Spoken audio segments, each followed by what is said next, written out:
Okay, so today we're going to be talking about if you've ever had to make a difficult decision in life. We're going to just talk through that a little bit. So sometimes we have to choose between a couple things, and sometimes we're choosing between things that we want to do. And there's two things we want to do, or there's two things we love, and we don't know which to decide. We don't know which to choose, and we don't want to make the wrong choice. Like for any of you guys on here, have you ever had to choose between there's two girls you kind of like, which one do you ask out? And you're like, oh, I don't want to make the wrong choice. Um, Sometimes we're having to make difficult decisions. So when we have to make difficult decisions, we don't always know what to choose. And sometimes it feels like it's so dire. And sometimes maybe the difficult decision you have to make is. But, like for instance, this is not a dire decision, but I have like 20 books that I want to write. And sometimes I'm like, oh, which one should I focus on? Which one should I be spending time with?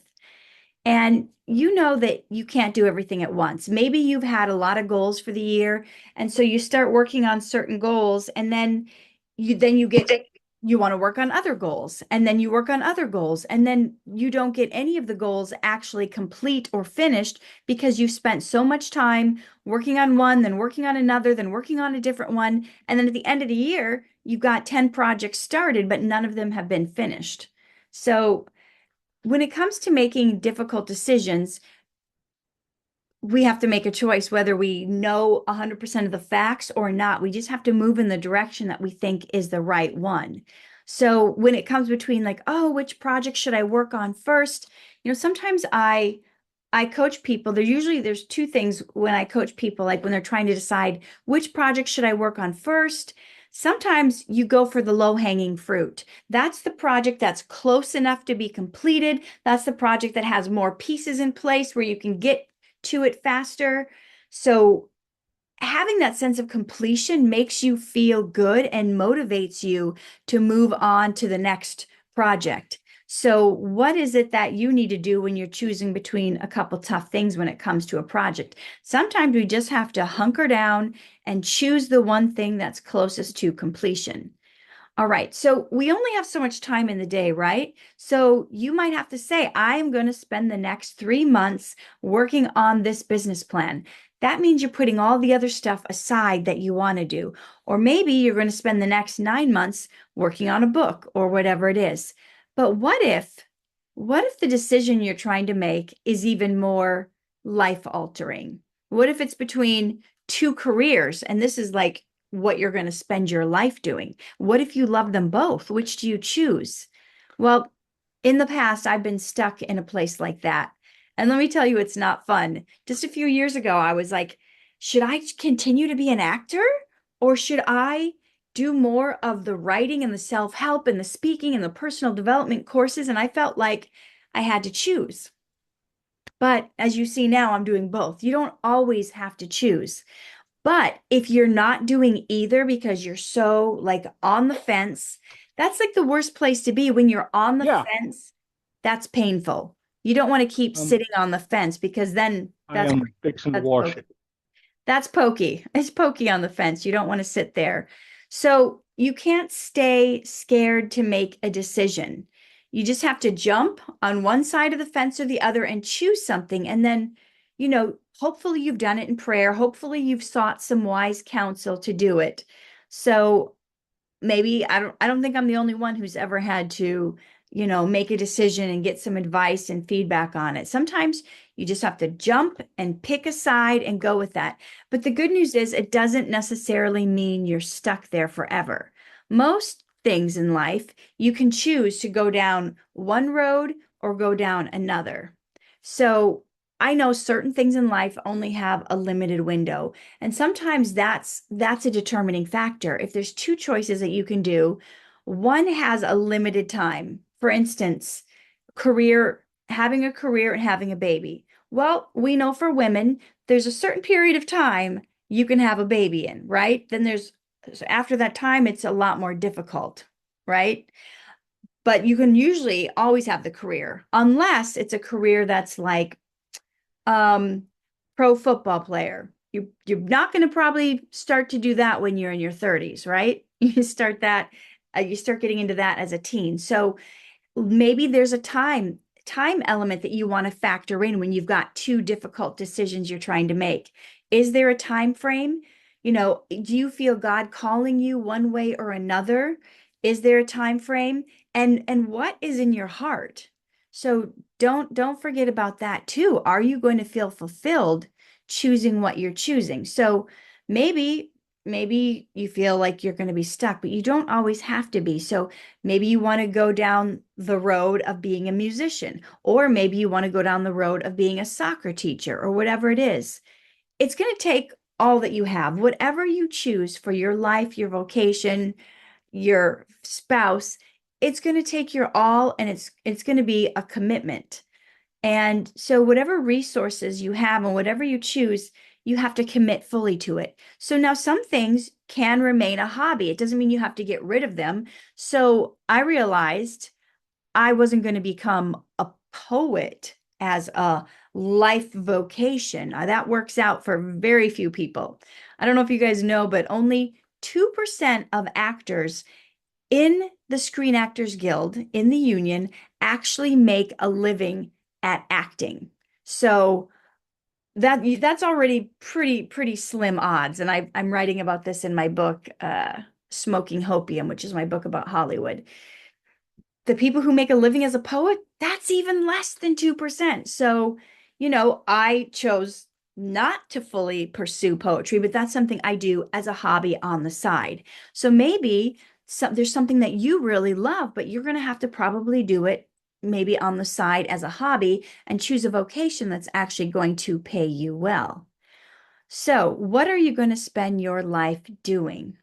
Oftentimes, when we choose what's going to make us the best living. Sometimes in school, we're going to initially pick a major that's going to have better pay. But then sometimes when we do that, down the road, we realize that we are not fulfilled. And sometimes you just want to follow your heart, and you haven't seen the fruit of joy coming from what you actually chose as your profession. So sometimes people are going to choose something that maybe the pay isn't as good, and maybe they might scrape by to do that thing, but they're feeling so fulfilled. So I know that's the path I chose. So the path I chose in life was going really where my heart was. And sometimes, as an artist, as an actor, you don't always get the call. You don't always book the job. Nothing is sure. It's not a steady paycheck that you might have for an employer where you're punching the time clock. Sometimes I get a lot of work and I have to turn work down. And other times, like I haven't had an acting job in 5 weeks. I have not had an acting job in that for years, where I've gone 5 weeks without an acting job. So, there's things ebb and flow sometimes when you choose what's in your heart. It doesn't have to. Sometimes you can crack the code and get steady work and all that. But these are just things I want you to keep in mind as you're making difficult decisions in your life. Okay, so do you want the high paying job, which might give you financial security, but it might end up feeling like things are soul sucking? That's how my husband felt in the job he had working at in a pharmaceutical company. We had nice, steady paychecks to pay the mortgage and, all that stuff. But it felt soul sucking. He felt like, this isn't what I'm called to do. This isn't what I meant to do. But he sucked it up because he wanted to help his family. So for you, what is it that you're trying to make a difficult decision in? Sometimes what helps you make that difficult decision is to take both scenarios and then just start to imagine and envision how it might play out if you chose one road or the other road, right? So try to think things through to how each of the steps on each of the roads is going to pay out, and take them to their logical conclusion. So let's say your two choices are: you go to business school and you become this high up person in a big firm. So you got a great position, you're high up in the company, but the hours are terrible. And since they're paying you so much more money, they expect you to be there. Whenever they say jump, you say how high. They don't care if your kid has a soccer game. They don't care that you have to miss the school play, but you're making so much more money. You're thinking, well, at least I can send my kids to a private school. At least I can buy them whatever toys they want. And we have enough money now to take great expensive vacations, to have a second vacation home. But sometimes the downside then with you working those hours is your spouse has grown distant from you because you're never home, and your kids, they're growing up kind of without you around. So then they start to figure out how to do things without you, and they start to build relationships with other people to count on as their counsel and who they go to for help instead of you. So yes, you'll be able to buy more expensive clothes and you've got three or four fancy cars sitting in your driveway, but most of the time, kids don't really care about the designer clothes, right? They're just going to get muddy and you're going to get stains on them. They care that you missed movie night for the sixth time in a row. Or, so perhaps your other choice is you could go do that big, fancy, high-end job. Or what if you just went to a vocational school and you learned a trade? I know that's not as fancy, and maybe the job only pays half as much, but maybe you're learning the trade of welding and you're working for a company that makes special needs trikes for kids who can't walk or have cerebral palsy. You're doing something that you feel is actually making a difference in the world. How does that fill your heart differently? And your boss, maybe at the welding company, he knows how important family is. That's why he chose to make these special trikes for parents whose kids struggle to walk. So he gives you time off to go to your kids' school functions. And maybe that means you only have one regular car. But guess what? It's functional. It gets you from A to B. You don't have the three or four fancy cars in your driveway, but guess what? You can only drive one at a time anyway. And now that you have this welding job, you're home at night, right? You're home for dinner. You don't have to go to a high paying job that could potentially be sucking you dry. So I know we don't always know in advance how things are going to turn out. But sometimes when you try to weigh the pros and cons, besides just the physical things that you know about, the pay, the location, the hours, sometimes it helps you, if you still don't know how to make a decision, push you over the edge if you realize, if I just think these things through and envision them all the way to the end to whatever the conclusion might be, that might help you make the decision. So when you do make a difficult decision, the good news is most of the time you are not stuck. You can shift, you can change, and but you have to make a choice. You eventually have to make a choice because you can't stay sitting on the fence of indecision. So maybe you temporarily go for the job that has more money. And when you figure out the hours are terrible and you can't put your family first, you make a decision that this isn't the life you want to have. And hopefully during the time you were there, you've not wasted it on three or four fancy cars, but you've socked it away in a nest egg that's earning interest so that when you do decide to go to a job that maybe fills your heart and pays less, you've got a little something set aside for when you need it for emergencies.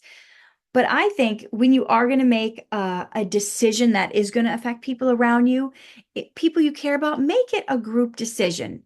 Yes, it's your life and you ultimately will make the decision. But if there's people you care about, your family, just because you're the head of the house doesn't mean you shouldn't consider anyone else when you are making the decision. So sit your kids down, sit your wife down, say, like, honey, this is what I'm thinking. What do you think about this? Or maybe you're still at home with your parents. Ask your parents, this is what's in my heart to do. What if I did this? Here's the pros and cons. Can you help me with that? And they may be able to help you, advise you. Sometimes they might just be scared and try to push you into what they think is the safer thing. So you still have to remain, true to yourself and not only just do what someone else tells you to because they're scared or they're projecting that onto you. But sometimes it helps to have a sounding board to bounce things off of. Maybe you don't have a family. Maybe you have a coach in your life, a mentor, someone you can bounce things off of. So this is why this is important. I have a coaching client, And he chose in his life to go with the high paying job. And because he went with the high paying job, he chose that over family. So, yes, he made great money. They had everything they wanted. But guess what? Now he's divorced and his kids don't talk to him. He was never there for them. So, it's easy to rationalize doing certain things. But most of the time, your family, they want you. They don't want the stuff. So when it comes to making a difficult decision, not only try to envision how it might turn out, but also what are your days going to look like? What are you going to be committed to each day when you play out each scenario? And then when you maybe you're never going to be 100%. Like when I packed up my car and moved to LA, I didn't know if I was going to be a successful actor. I didn't know if I was going to make a living at it. I didn't know if I would get on a regular show and have regular work. Sometimes you just have to jump and hope God's going to catch you and or that you'll learn to fly on the way. So I just don't want you guys trapped in the valley of indecision where you're not doing anything because you're so fearful of how something might turn out. Sometimes you just have to jump and make the best choice you know how to make at the time and not get stuck. So pray about it. Do you feel God is calling you in one direction or another? And you have to choose. Maybe it's choosing between being a musician or a hairdresser. You could do both. You could do hair Monday through Friday, and then you could do your musician gigs on weekends or evenings until you're making enough as a musician to ditch the hair thing, right? So you don't always 100% have to know the answer before you make a decision. But most of all, just make the decision. You can't steer a parked car. At least if you're on the road going, you can go, oh, this isn't working. I'm going to take a left. Oh, this isn't working. I'm going to take a right. But if you're stuck in your driveway, you're not going to get anywhere, right? So jump on whatever side of the fence you feel is the right one and then put all your effort into it. Don't look back and go, "Oh, what if I would have done that? What if I?" You can't be double-minded, right? The Bible says a double-minded man is unstable in all his ways. So you have to pick something and you have to go for it. Guess what? You're not stuck. You don't have to keep doing it. You can change your mind. You can go back in the future to try something else, but just make the decision and go for it. Nothing is a death sentence. This isn't the old days where maybe your parents or your grandparents, they were stuck working at a job for 50 years until they retired and got their gold watch. Nowadays, people usually only have careers or jobs for like 7 or 8 years and then they switch. So don't be stuck wondering, what if I had just done it? What if I go for that thing that you're most passionate about? And if it doesn't work out, you got the other thing, right? So I'm giving you permission to just try out what you want to do. You're not stuck forever. Give it a go. Don't be afraid to take that leap and see what happens.